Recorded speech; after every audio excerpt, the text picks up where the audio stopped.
thanks. Thank you, everyone, and thank you, Gary. George Antheil, who was a self-proclaimed bad boy of music, the title of his autobiography. As you know, was a composer and a performer and a music reviewer, but he was also a mystery writer, an advice columnist, an endocrinologist, and an inventor. It's a fascinating path.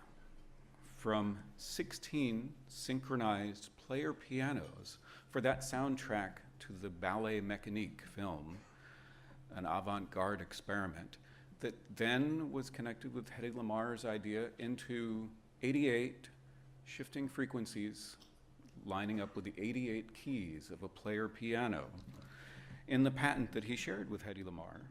And this bringing us from the 1940s to today with the spread spectrum frequency hopping that is common in your cell phones, in satellites, in Bluetooth devices. George Antheil would be grateful for the Hall of Fame honor. And on behalf of George Antheil's estate and his music publisher, G. Shermer, I'm happy to accept the award on his behalf. Thank you.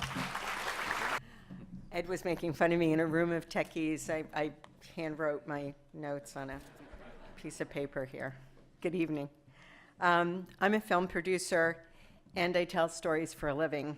I prefer stories about people than events. I like finding that one moment in a person's life when they do one thing which makes them extraordinary and ensures their place in history.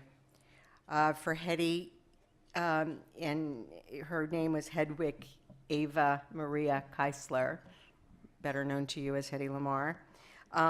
It was not her notorious sex scene in the 1933 Czech film Ecstasy, nor was it her record for selling $7 million by kissing war bond buyers in a Hollywood canteen. She broke all records for that.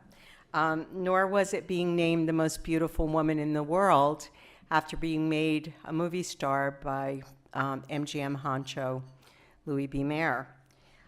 It was none of those things.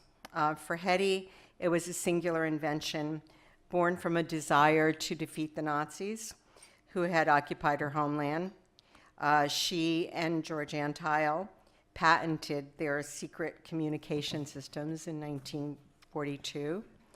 And although their spread spectrum or frequency hopping technology was never adopted by the military during World War II, it did resurface in the 1950s while private companies were developing a wireless technology called CDMA. Today, this technology is still in use by cell networks, Bluetooth devices, and Wi-Fi. Hedy's story first came to me 8 years ago, and not a day has gone by that I don't receive an article or a picture or some remembrance of who she was. A number of books have been published about her, most notably Richard Rhodes' book, Hedy's Folly. And her son, Anthony Loder, who's not here tonight, but is rather in Vienna, accepting an award for her 100th year anniversary, which was yesterday, has worked tirelessly to ensure his mother's legacy.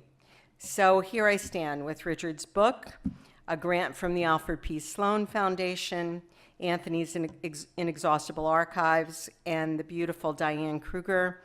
And we're finally on our way to bringing this story to the screen. And I thank the CEA for recognizing Hedy's gift to us all.